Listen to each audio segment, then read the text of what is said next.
Here is a country of great contrast. Great civilization of antiquity. A foreign country a step away. All right, we're back. It's the Casa de Cavazos. Justin in Chicago, Nathan in Westwood, Texas, Ada in Harlingen, Texas, providing that Tejano connection to reality. How's it going? This is like the earliest time in the day on a weekday that we've done a pod. Nathan is joining us on his lunch break in order to do this pod. What's up? Yeah, you just delayed my lunch beer, but I'm here. Lunch beer. Is that what you do for lunch? Just beer and no food? No, of course not. Okay. It'd be ridiculous. I got fired a long time ago from many jobs. Oh, okay. I was going to say fired by yourself? By the clients. Okay. Ada, what's going on with you? I'm back in my regular life, catching up with work, catching up with schoolwork, working out. My daughter already set up a sleepover, and that led me to go to Dollar General a few days ago. They generally like to get some snacks for their sleepovers. And I was just thinking about, while I was there, how depressing Dollar General is and how it's kind of a microcosm of the problems with us. Mm-hmm. I was trying to look for healthy food there. It was incredibly difficult. It was mostly packaged foods, unhealthy chips, just unhealthy drinks in general. I ended up finding this tuna. I felt like that was the healthiest thing I could find. Why is the tuna like blurred out though? I don't know why the tuna's blurred out, but Star Not allowed. Kiss chunk light tuna and water. That was probably the best thing I could find there. 90 calories, 20 grams of protein. That was probably the best thing I could find there, and it's packaged as well. So this is the issue with food deserts. Like, maybe Dollar General is the closest place where you can get food. And if that's the closest place you can get food, it's pretty bad. The options are horrible. And that's probably a corporate decision too, as far as what they offer, because it's probably a lot cheaper and more efficient to offer mostly packaged foods. Mm-hmm. And then also, let's not forget that Dollar General also has a horrible work environment. They generally only have one person on staff who is manning the cash register and also stocking. Yeah, that's horrible. Yeah, it's a very depressing store, and it just basically encapsulates America. Yeah. There was like a last week tonight segment about those dollar stores quite a while back at this point. But I learned some things that I didn't know, like for the fact that at like Dollar General, Family Dollar, Dollar Tree, those types of establishments, manufacturers will actually make like smaller like soap bars or like lower weight, fewer ounces packed in food supplies just so that they can present at that price point. You're not actually getting a deal. Yeah. You're just paying less because you're getting less at those places. So you're saying that 3-ounce steak you can buy at Dollar Tree is not a deal? There's steak at Dollar Tree? Yeah, like 3 ounces. Are you lying? No, somebody told me this. And I saw it. I was like, I would never buy this, but I want to go now to find out. To be clear, Dollar General does not really sell things for $1. I'm not really sure why they're called Dollar General at this point. It's not really a dollar store at this point. They save you $1. Maybe in the short term. In the long term, they're actually making you waste a lot of money with your poor health, both as the customer and as the employee. Why didn't you just go to H-E-B? Why'd you go to Dollar General? Well, food desert. I mean, it's pretty close to go to Dollar General for me. You could have gone to Steve's Food Mart. You're close enough. Steve's Food Mart, I think, has like a little area where they do have some fresh foods, right? Yes. Yeah. But we were looking for snacks, and Yes. I actually wasn't looking for food. But while I was there... Steve's Food Mart has snacks too. Shout out Steve's Food Mart. Yeah, while I was there, it was more of an exercise for me of trying to figure out if I would want to buy anything that was healthy-ish. And like I said, tuna was the thing that I found. I also bought some Chobani non-fat Greek yogurt, but then later I looked at the label and I realized they added a bunch of sugars. So that was not good. Yeah, Dollar General is bad for your health Yes. and for your well-being. Yeah. I did not know that. Thanks, guys. Well, Nathan, do you shop at Dollar General? No, I mean, unless I'm going to pick up like a bag of ice and some Gatorades, but that's about it. They tend to put them in a lot of strategic places where it's the closest place you can get some food. Yeah. It's not ideal. Oh shit. We have Brother Jared joining us on the pod from New York City. What? No Probably way. not speak though. Is he just gonna produce or is he gonna speak? We don't know. No, it might not even be him. Might be a bot. Russian bot finally coming onto the Zoom. Might be a ballerina. Speaking of not ideal, it's not ideal that you did not see that Sinner-Alcaraz match, Justin. That was epic. How long was the match? Over 5 5 hours. hours. They're talking it might be one of the greatest matches of all time. Yes. I will say don't- I didn't watch the first 2 sets. Yeah, So I you didn't watch the see first 2 Sinner at sets his either. best. You didn't see Sinner at his best. I've I mean, seen he still Sinner at played his really best. well the rest of the match. What was crazy is it seemed like Alcaraz was done. Sinner had 3 championship points. He blows it. And then Alcaraz just continues to stay alive. And the rest of the match was full of drama. Sometimes you thought, okay, Alcaraz is done. And sometimes you thought, oh, Sinner's done. And then no, to go back. So You gotta give some context though. He not only had triple championship point, that was on Alcaraz's serve. So even though he blew that, he was still serving for the championship in the next game. And yeah. he couldn't even like pull that through. Yeah. I thought it was interesting that Nathan considered Alcaraz a choker before this match. I still do. He's not a choker. This is his 5th major title. He's Fifth? young. Yeah. Yeah. He's young. He's tied with Nadal at this point.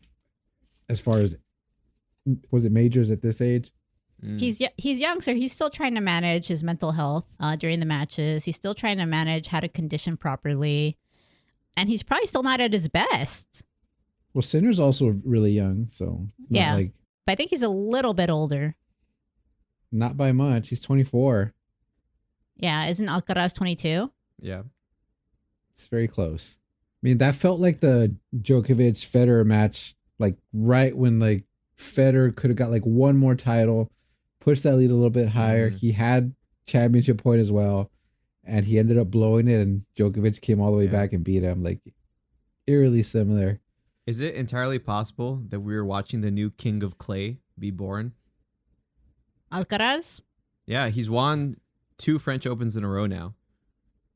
I don't know. I mean, Sinner really had it right there, like a shot here or there, and he wins it. He was not overmatched or anything.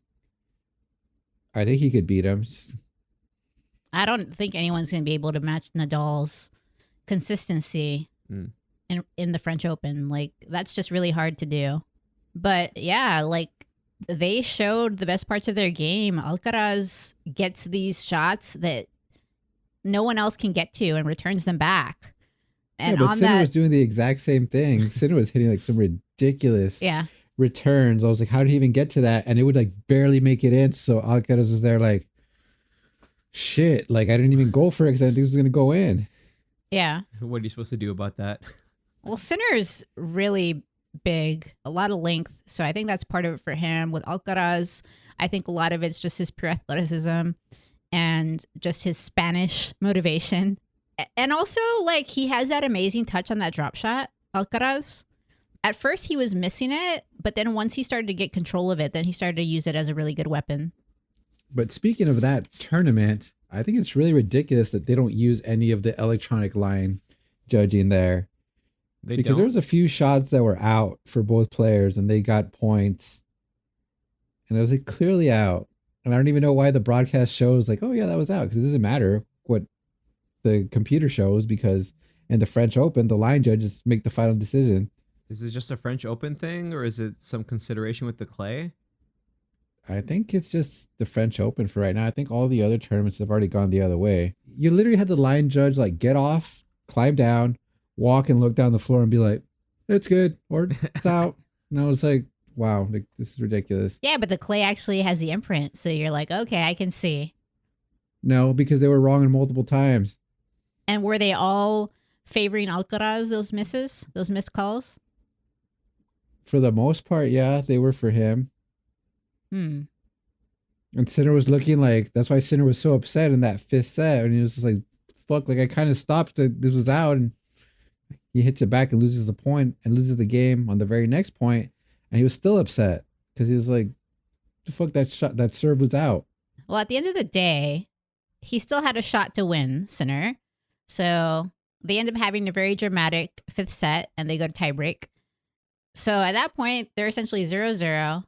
And there were no missed calls, and Alcaraz just kills in the tiebreak. That's the thing for me that makes it like a little bit beneath greatest of all time, because the tiebreaker is so anticlimactic. It was just a beat down. So that kind of brings it down just a little bit. There was zero drama there. Yeah, I'm looking at an article from May 26th of this year from BBC Sport. Why does the French Open not have electronic line calling? Do you want to guess why? I have no idea. No idea, sir. There are two factors for the French Open's reluctance to change: maintaining traditions synonymous with the 134-year-old tournament and an unwillingness to lose human control. So basically, just because they don't feel like it. Basically, because they want to keep the human element of making mistakes. Yeah. So, you know, the system that they use for tracking the tennis balls and all the other tournaments is called Hawkeye. Use like cameras and sensors to get the position of the ball, but it's not actually tracking the ball's movement entirely based on the actual ball itself. It's actually calculating trajectory and basically estimating the position with high accuracy when it gets out or hits the line. Well, strangely, the broadcast was showing. Yeah, it was showing all of that. So I don't understand how the broadcast was using it. Yeah. So the technology is there, but like I said, like it's not like they have like a special sensor on the ball. They're grabbing like the ball, the speed and the angle to project its trajectory on that. It's not actually showing you where like the actual real time where it hit. It's actually a very accurate simulation of the moment it was hit. That's cool. But like there was this whole idea that because of the sensors that maybe like with the clay, it wouldn't make sense to use it. But the founder and inventor of the Hawkeye system says that the technology is accurate, but it's actually the clay surface that's inaccurate. That basically where the ball hits and displaces the clay and the dust doesn't necessarily reflect exactly where the ball hit. There you go. Debunked. What? You just said, oh, you could see it in the clay. Bullshit. Yeah. This is what Paul Hawkins say, and take this with a grain of salt because this is the guy who invented the Hawkeye technology. Oh, that's very interesting. Yeah. He says the white line is like a cliff edge, so the ball can hit that part of the line and then carry on traveling forwards and not actually hit the clay until 4 or 5 millimeters beyond the line, which would then be where you would begin to see a mark on the court. Well, what I will say in general is that there have been a lot of really good tennis matches, so people should really consider watching pro tennis because this is not the only dramatic match that I've seen. It may have been one of the top ones recently, but there have been a lot of great matches both on the male and female side recently. They've been really good. It's been really competitive lately. How many majors are left? Was that the second one of the season? Or sorry, I think 3? Wimbledon's next. Wimbledon. And then the US Open. Well, I was very impressed by Sinner. I had not actually seen him play. So They love him in Italy. He's their guy. I've seen cardboard cutouts of him when I went to Italy. Yeah. That's who I'll be rooting for. I like Alcaraz better. I like the drama, the crazy athleticism. And then he honestly seems to be having fun. He smiles a lot too.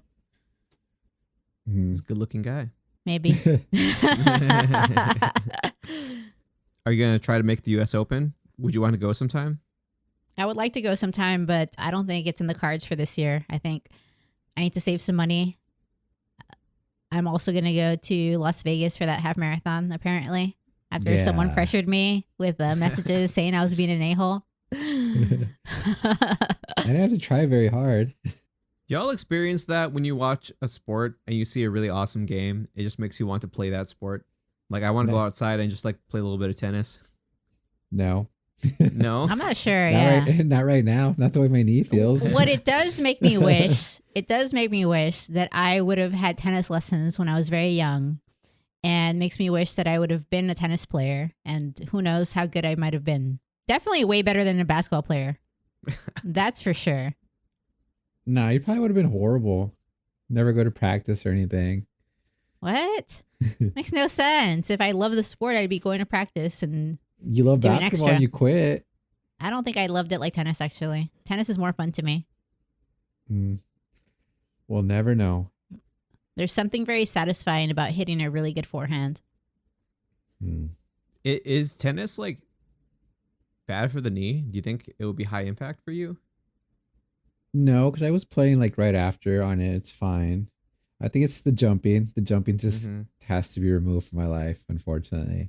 It just has to be removed.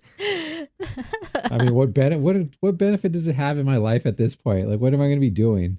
Just do one leg jumps now. Just my left leg, and then I'm going to wear out all that cartilage. All the impact is just on the left knee. I mean, I guess you can kind of accomplish the same thing just from weight as far as your bone density long term. Yeah, it didn't really hurt me when we played tennis right after. Like, even the running has like gives me a little bit of swelling, but I think we talked about this last time. The jumping gives me like a lot of pain. Not when I'm jumping, like later on. So it seems like tennis might be something that you do more often now. No, because Ada's an a-hole, never plays. What? Apparently, a lot of things have to do with me being an a-hole. Like, Well, speaking of which, though, like they never actually reached out to me from the country club, even though I requested information. So clearly, they don't need any money. weird. Maybe you need to call. Maybe they don't check that email. Perhaps why they don't have any money. I'm gonna call. I feel like this is part of Ada doing things in phases. What? She'll have like a tennis phase, and then she'll want to go play every now and then, but then she'll stop doing it, and then you never hear about it ever again. I'm supposed to be taking lessons, but I have not been. Yeah, what is your current phase, though? Running for Congress, going to law school. No, it doesn't count. It's just like some random thing you pick up, you're excited about, and then like it's kind of like the Vision Pro. Speaking of the Vision Pro, that's very interesting that you said that, because right now I'm literally charging my Vision Pro because I've decided that I want to watch Hamilton on the Vision Pro. Very expensive. Are they even still going to support it? For how long?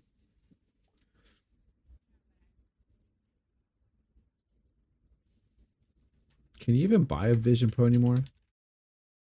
Maybe not from Apple. They really clamped down on production.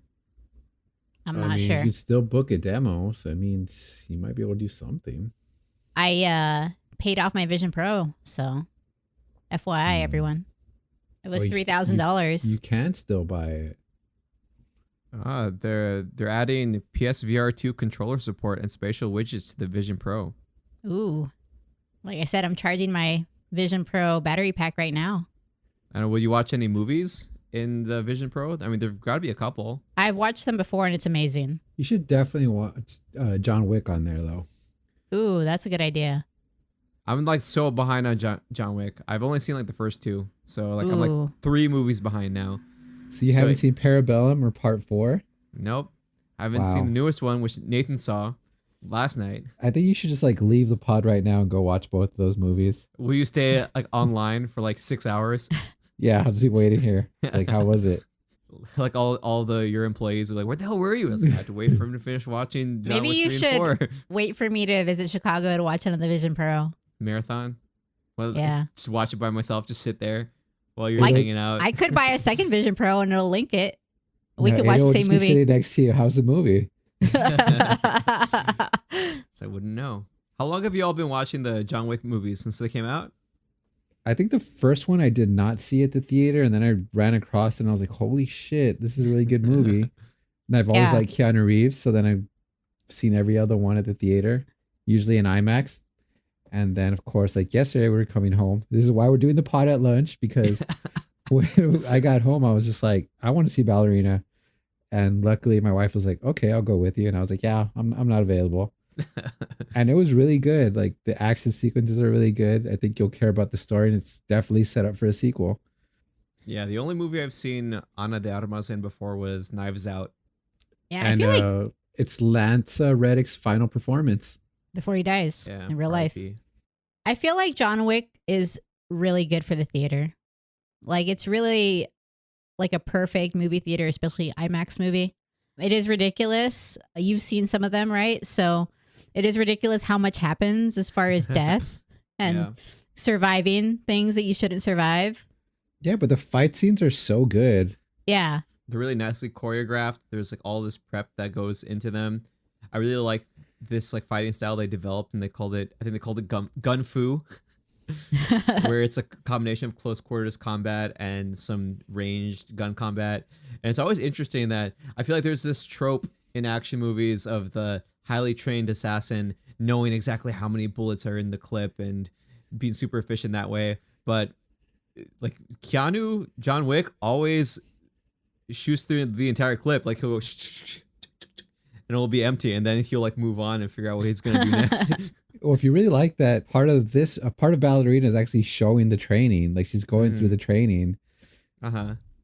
and like keeps, well, she doesn't die. Obviously, like using like rubber bullets for the demo, but she keeps like dying like time after time after time. But you see like how they do it. Like they bring them in close, they'll punch them, they'll just shoot them real quick. Like all that stuff happens in the training. So no spoilers, but you're saying it was really good and Keanu's in it. Huh? Keanu's in it. He's not in there very long, but Oh, okay. definitely makes an impact. Okay. And it's a spin-off, but like it's happening during Parabellum. Mm-hmm. Parabellum is a movie or a series? No, it's John Wick 3. John Wick 3 is called Parabellum. John Oh, Wick 3 okay. Parabellum. Why is that the only one with a subtitle? I don't know. Wasn't there a John Wick TV show? The Continental, I haven't watched it yet. Apparently it wasn't that good. Like this movie, I was looking at the reviews after. So Rotten Tomatoes has like at a 70 some. Ooh. Of course, the fan ratings are all in the 90s. But if you read the positive reviews, they're like, yeah, like it's pretty much just, it fits right in. It's just as good as the others. I don't really know what the other people are complaining about because I didn't read it. But if you're a John Wick fan, you'll definitely enjoy this movie. Yeah, I'm a really big fan of fight choreography and watching stunt performers. That's why, I mean, when I first watched movies like Taken and the Bourne movies, I thought they were cool. But now I'm just realizing like, oh my God, like they're just cutting the camera so many times. So you're not actually seeing a full fight sequence with most of it.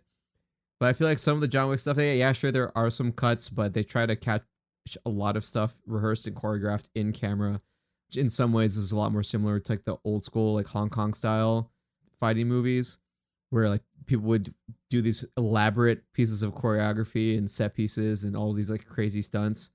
Jackie Chan doing his own things. You're definitely missing out. They did some really cool things in John Wick 4 that are kind of like video game type like perspectives. I think you'll really enjoy those. So you saw it in IMAX? This time I didn't watch Ballerina in IMAX. I don't know if I'm sure it was in IMAX, but like I said, I just wanted to watch it. So we just saw it here, but they have the recliners here in Westaco, so I kind of prefer that now. Oh, I have a question. Do dollar movies exist anymore? Not here. Not in Harlingen. They actually tore down the entire theater. I had to describe the concept to people recently. They didn't know what they were. Like just the What? fact that you had a discounted movie theater when the movies had already come out for a while. And they're like, I don't know if it's just a regional thing. All the dollar cinemas down here are gone. I think the only thing that you can, I don't even know if they have the discount Tuesdays anymore either.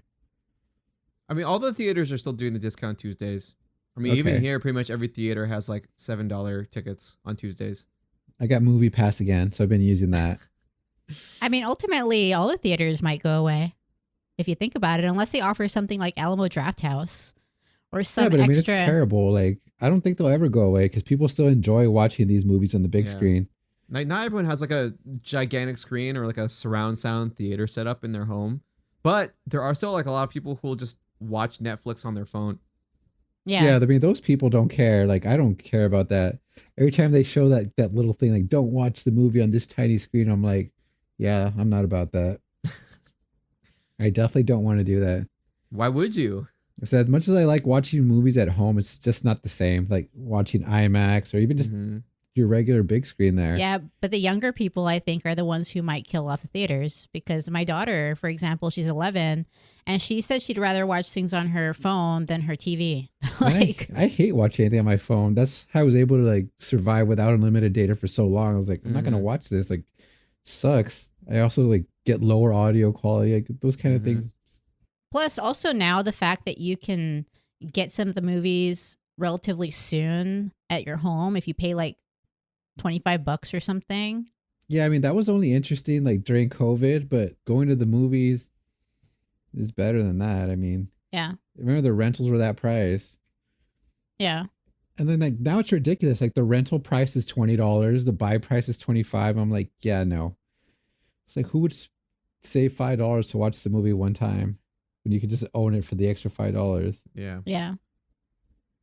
Seeing things in the theater is awesome. I think we've lost our way as a society in not going to the theater.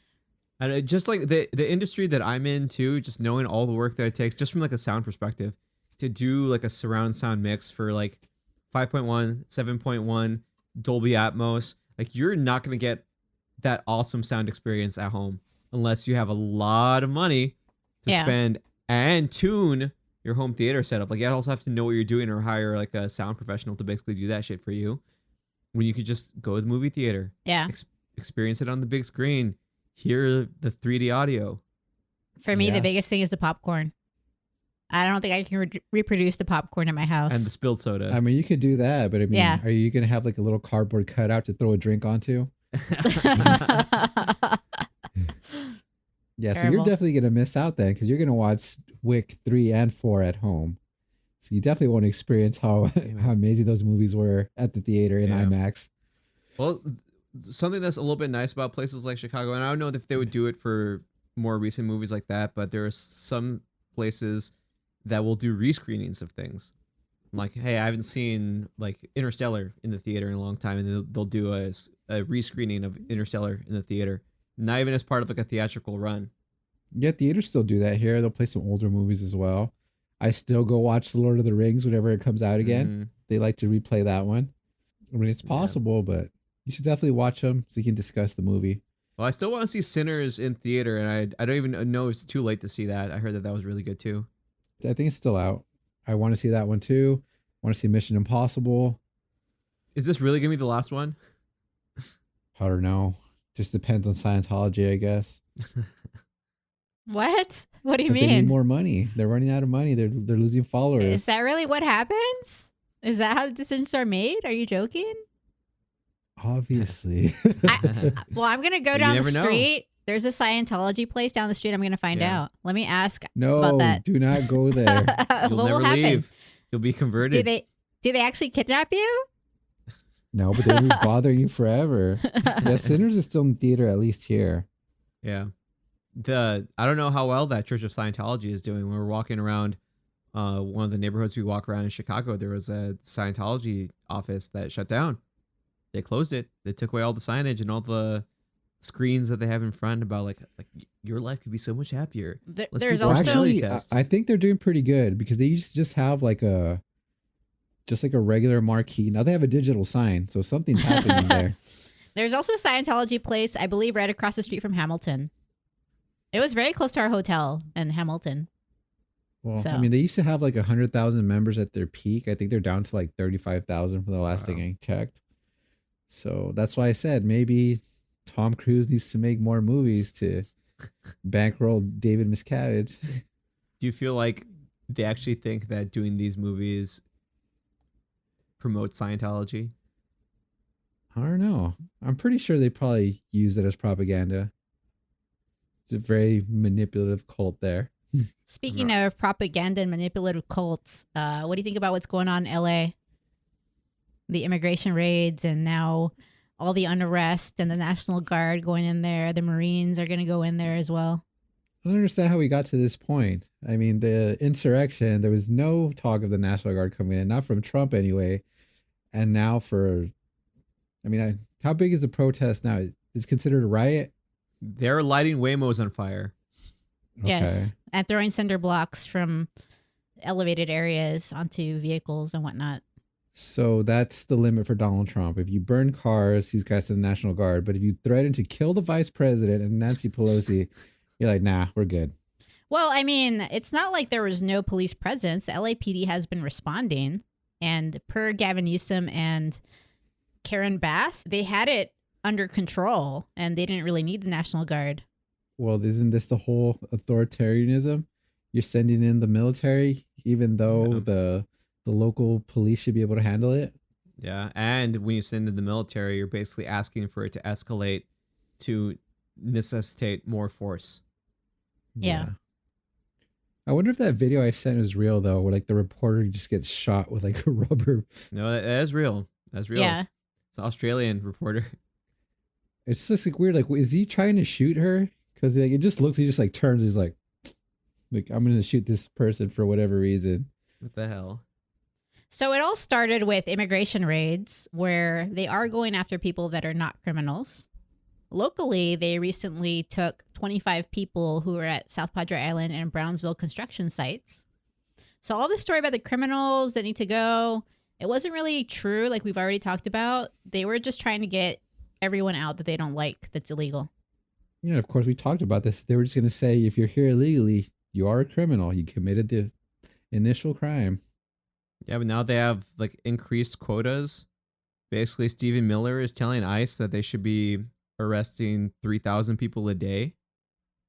You know, like just in terms of sheer numbers, like those aren't all going to be criminals.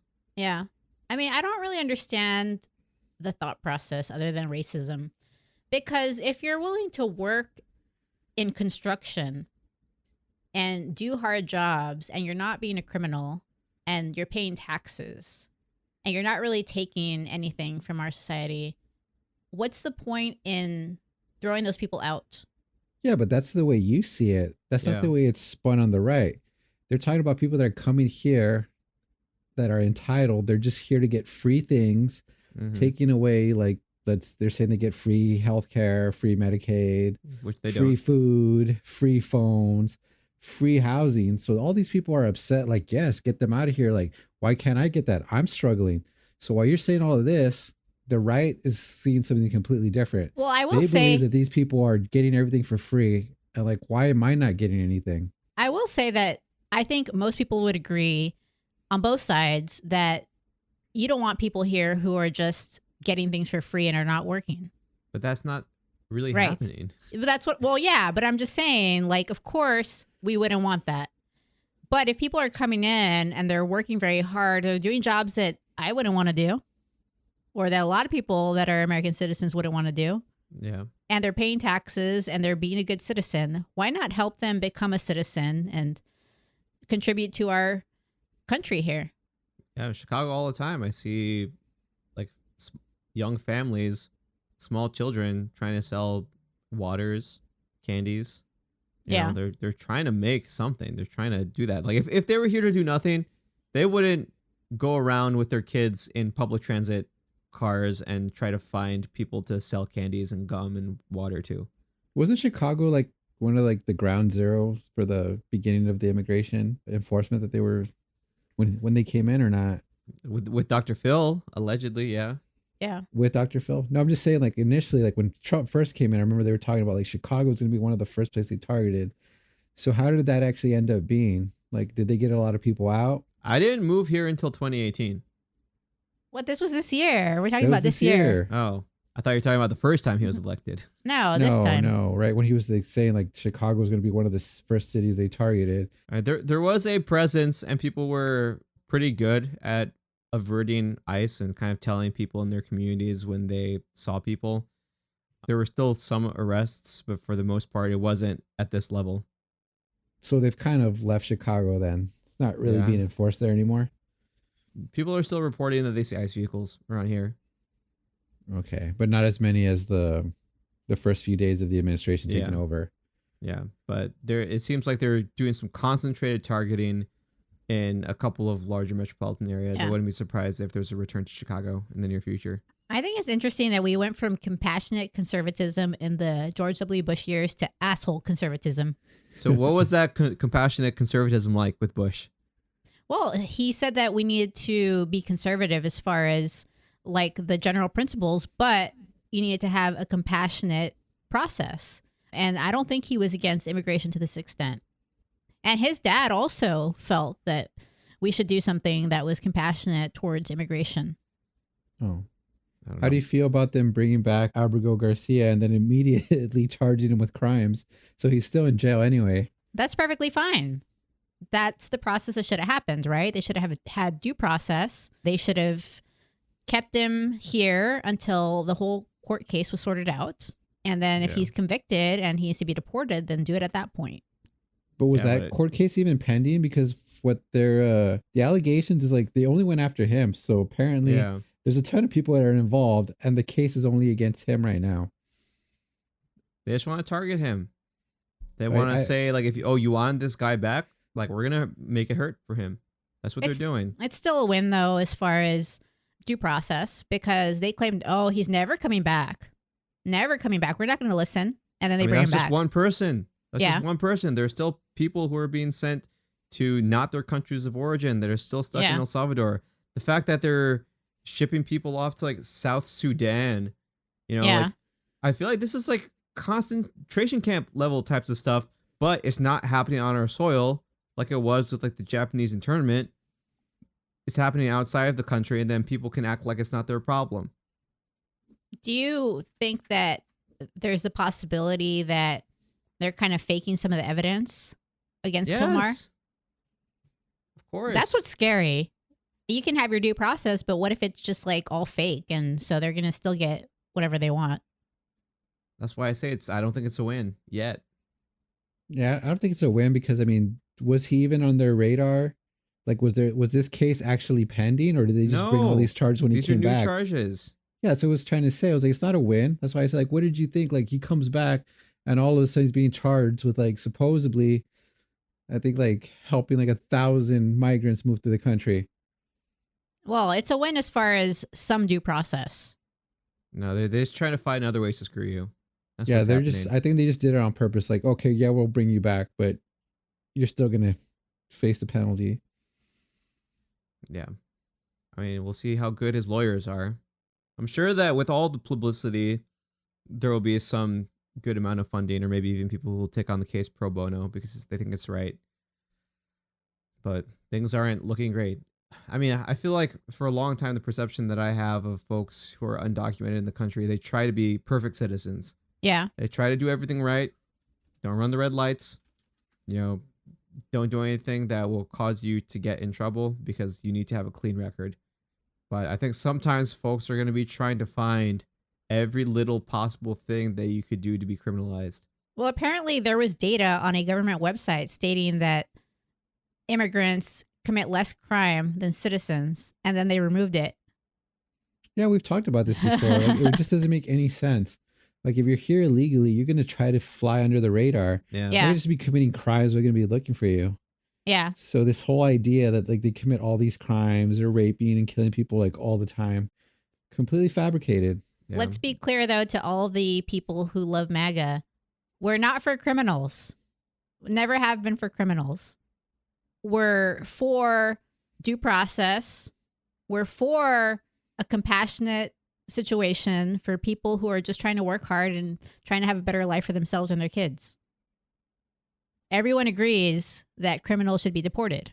Correct. What do you think about that Ileana Garcia, co-founder of Latinos for Trump in Florida, saying that this is unacceptable and inhumane? I mean, it's good that she's saying that, but she's still not the greatest person. I kind of think like you fooled yourself if now you're disagreeing. Like, oh, we didn't think they would do this. Like, they literally said they were going to do this, and now that you see it, you change your mind. Not just that, the extremely racist rhetoric. Yeah, Trump before has been this saying happened. the rapists and murderers stuff since his first term, since his first election cycle. But not just that, it's JD Vance saying things like, well, you can't really be diluting America like this. Then it's not America anymore. What does that mean?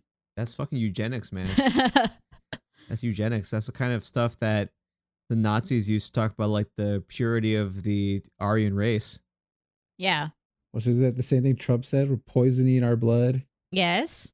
So there's been like some version of that said by multiple people. And so you're freaking deluding yourself if you don't think that the top of this party at this point is not racist. Clearly, they're not. He has lots of black friends. Remember, like Herschel Walker. Sure. Just shake your head. Sure. As long as they are completely on board with him, and do what he says, then he's okay with him. Yeah, but just like with Elon, the people are going to realize that what they can gain from Trump is not worth what they'll lose from siding with him sometimes. I'm not sure if Elon's completely out yet. I think Really? Elon's been backtracking, so Yeah. Wait, what's the update with Elon? he's deleted a lot of things that he said. So and then Yep. he's agreed with some things. He's starting to repost things about Trump that would show that he's still supporting him. So And he's completely on board with what's going on in LA per Yep. what I'm reading. Wasn't there like some reports that he's been on some cocktail of all these like different drugs, including like ketamine and Adderall, while like on the campaign trail? What if these are all just like drug fueled posts? I've said this all along, and I've actually told him on his own page. Lay off the drugs. You're delusional. I've literally written that to him. even Trump, like when this feud started, was asking his aides, like, is he on drugs? Well, he even started saying that he's on drugs. Trump was saying. No, people have reported it, like unnamed sources Yeah. inside the White House, aides. Has Yeah. anybody Witnessed. checked what Joe Rogan thinks about this? I don't care. I don't care what Joe Rogan thinks. The only thing I saw was a clip of Joe Rogan finding out about what was going on while he was on his pod, and he was speaking to Kash Patel. Oh, so it's the newest pod? I got to read this transcript at some point. Well, I just saw that clip, and he was just like kind of stunned. But of course, he didn't say anything negative about Trump, did he? I'd have to listen to it. I was so refreshed to have so many pods where we didn't even talk about Joe Rogan even once, and now he's back. Fuck you guys. Fuck you guys. Hey, the algorithm will say Joe Rogan, they'll find us. Like, why do I want to listen to this bullshit? All of a sudden, we have more Russia listens. I don't know. It is weird how Elon has those weird tics. Have you seen how he just suddenly starts moving in weird ways and his eyes move in weird ways? What does that indicate? I don't know if that indicates being on ketamine or something else. Did you hear about the black eye origin story? Yes. I think she's the one that sent it, or was it you? Allegedly, he got into an argument with Scott Bessent. He's the Treasury Secretary, right? Yes. And allegedly, Elon pushed Scott Bessent. I And heard then- that he hit him in the ribs with his shoulder like a rugby tackle. Yes. Yeah, that's what I read. And then there was a punch back. And that's how he got the black eye. He was probably on drugs then too.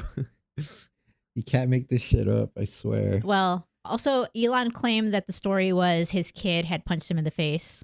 It was probably Trump. Trump probably beats him. I don't even know what to say to that. I don't know what to say to that either. I feel like that's as good a time as any to end the pod. So just a reminder, keep on telling your friends, like, subscribe, rate it 5 stars on platforms. That actually helps when we get those ratings for folks who are listening and who enjoy the pod. Find us on Spotify, Apple Podcasts, Amazon Podcasts, iHeart, or wherever you get your podcasts. We also have the episodes up on our RSS feed at casadecavazos.com. You can also reach out to the mailbag, either via social media on Blue Sky, Instagram, or the good old email address at casadecavazospod@gmail.com. We'll see you later. Bye. Until next time.